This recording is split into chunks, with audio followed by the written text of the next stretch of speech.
I got to tell you, I've been a resident here for a little more than 30 years, so I know a few things about Georgia.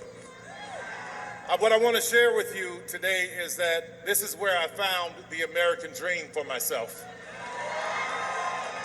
And lately I found myself having my feet in two different worlds. One where I'm talking to very wealthy people at their table, and then I come to work and I'm talking to people who work for me about everyday problems and everyday issues. So it puts me in a very, very peculiar spot to be able to talk to you.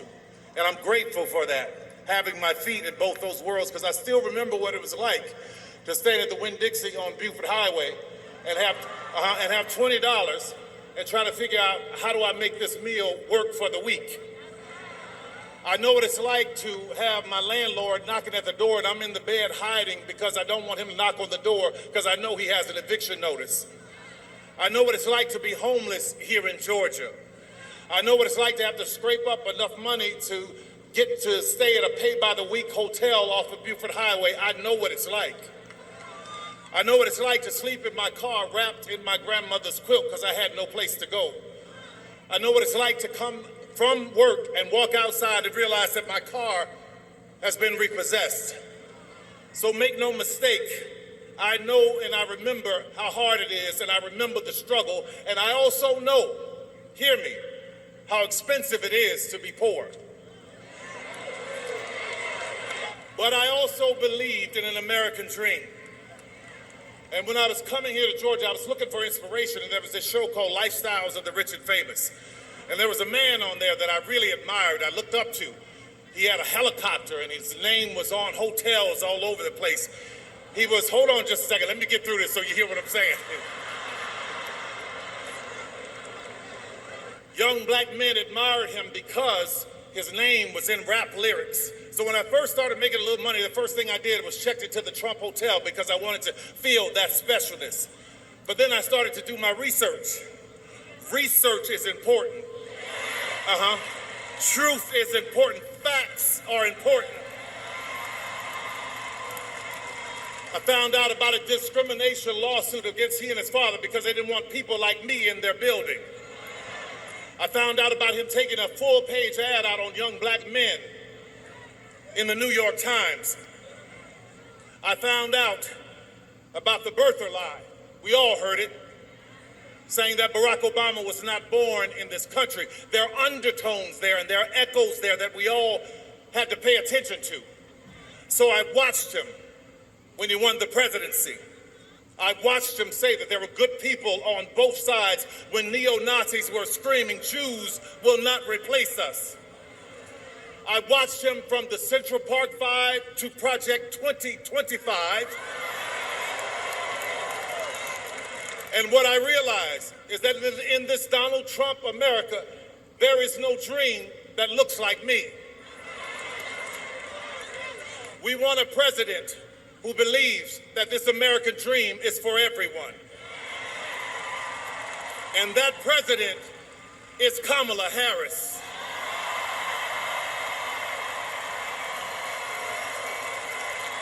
We want a president that understands, like I did in Georgia. When I came here, I didn't have anything, but I had a dream. So I worked, and against all odds, I worked my way to where I am now. It was here in Georgia. See, in Georgia, you know what we do? We don't sit around and complaining. We go to work. It was here where I became a studio owner. My first studio was on Krog Street. Now that is Krog Street Market. And then I bought another studio, which was on Greenbrier, right near Greenbrier Mall on Continental Colony Parkway. And it was there that Barack Obama came in 2012 to do a fundraiser. And he was getting ready to leave, and he said, "Come ride with me. We're going to my house for a fundraiser." And I'm saying, "Wait, you want me to ride with you in the Beast?" So I get in the car, and traffic is stopped, and we're riding, and he's talking to me. And for those of you who are old enough to remember Charlie Brown, all I heard was wah, wah, wah, wah, wah, wah. I finally said, "I'm sorry, Mr. President, but I haven't heard a word you've said, because I'm in awe of this country. What a great country that you could become president of the United States." And he turned to me quick as a flash and he said, "Yes, but what a great country that you could become Tyler Perry." From that moment, I went and I bought a bigger studio. I bought Fort McPherson Army Base. Right now, where we hire thousands of people are coming through their doors, and I don't care what was stacked up against me. I don't care. I didn't pay attention to that. What I paid attention to was, how do I help somebody? I broke through that door, laid it down on its side, and let it become a ramp so that somebody else can get higher too. You want to hear something about an American dream? Fort McPherson was once a Confederate Army base, where there were Confederate soldiers trying to plot and plan on how to keep 3.9 million Negroes enslaved. Now that land is owned by me.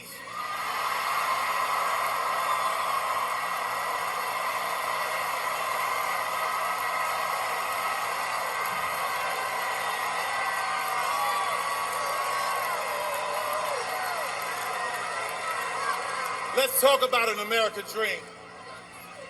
As seniors working so hard and working hard and seniors working hard. And what I realized when I bought it, that seniors around, their taxes were going through the roof.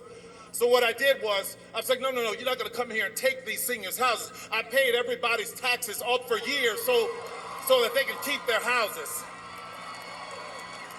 When an 85-year-old woman in Coweta County lost her house to a fire and wanted a place for all her grandkids, I rebuilt that house for her.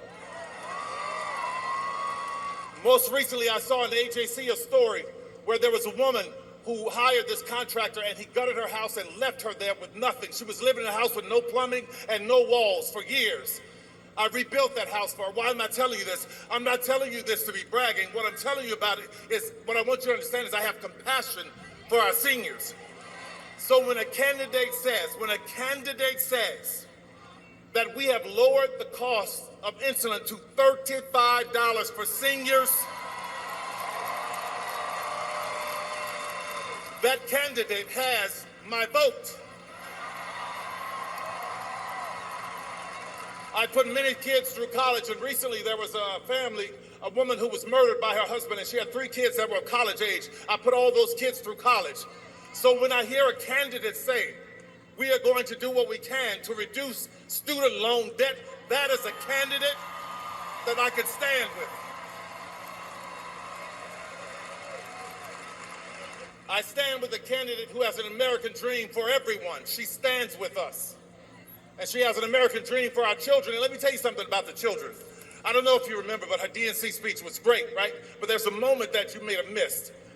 When the cameras were rolling and she was walking around and the balloons are falling and confetti's falling, I'm watching her smile and wave. Her family comes out, but there are 2 little girls on the stage, and I see her constantly making sure they're okay, not getting too close to the edge.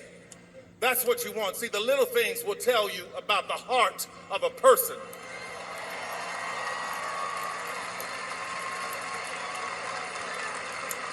In that speech, she talked about how we have more in common than what separates us. So, Georgia, I want to put that to the test. I didn't have a father who gave me millions of dollars to start a business. Did you? Didn't think so. My mother didn't have some great legacy, but she taught me how to pray my way through a situation. It sounds like we have that in common. I'm the kind of American that believes in a secure border, but at the same time believes that if anyone is coming seeking legal asylum, our arms should be open to them. I'm the kind of American that believes that if you are running for office, you shouldn't sink and tank a bipartisan bill to help the border so that you could use it for your own glory. If you are like me, I've worked my ass off to buy my first house and build my business and take care of my family. That is the American dream. I believe if you work that hard and you put into Social Security, when you get to a certain age, that you put in should be there waiting for you because it's yours. I believe that we all should have affordable health care and it not be replaced with the concept of a plan. What the hell?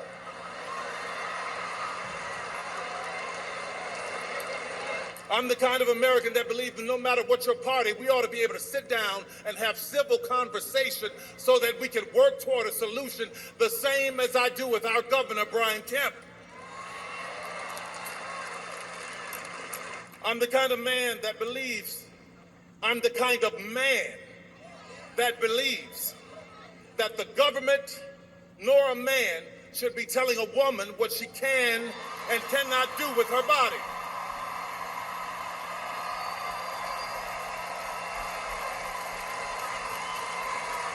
I'm the kind of American who believes that poll workers should do their civic duty without being harassed and threatened like Ruby Freeman and Shay Moss in Fulton County. And I am not the kind of American that glories in, enjoys, laughs at, or celebrates an 80-year-old man being hit with a hammer because his wife is in politics and you don't agree with her. And two things can be true at once. I am not the kind of man that glory in, celebrates, enjoy, or laughs at a 78-year-old former president almost meeting his death at an assassin's bullet in Butler's, Pennsylvania. It's not right. It's about decency, America, and I think you agree with me. But I am the kind of American that believes if you lose an election, that you honor the constitutional, peaceful transfer of power. And judging by your reaction, I believe Kamala is right. We have more in common than what separates us. As I'm closing here, I just want to talk about that quilt that I used to wrap up in my grandmother's car, that quilt that my grandmother gave me. That quilt was a tapestry of beautiful pieces, but I completely ignored it. I didn't think it was worth anything because she had made it from all of these stitches and gave it to me as a gift. And I was walking past this antique store years later and I saw one in the window and I go, wow, that's a beautiful quilt. It reminds me of my grandmother. So I walk in, I talk to the lady. She started explaining to me that each patch in that quilt was worth this and meant this because of the woman who made it. So when I think about America, I think about my grandmother's quilt. We are all shapes, sizes, and colors, but we are one.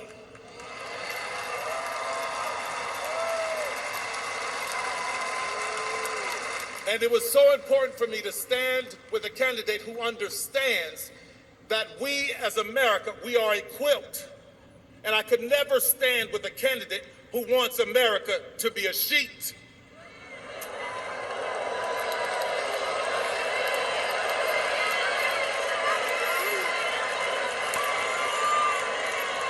So today, I voted for Kamala Harris.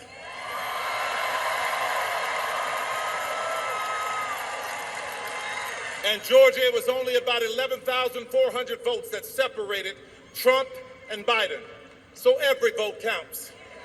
So I stand here, full-throated, with my full chest, begging you, imploring you, let's get out and make Kamala Harris the 47th president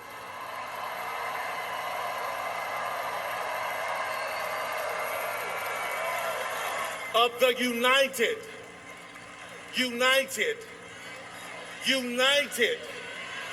States of America. Thank you, everybody. God bless you.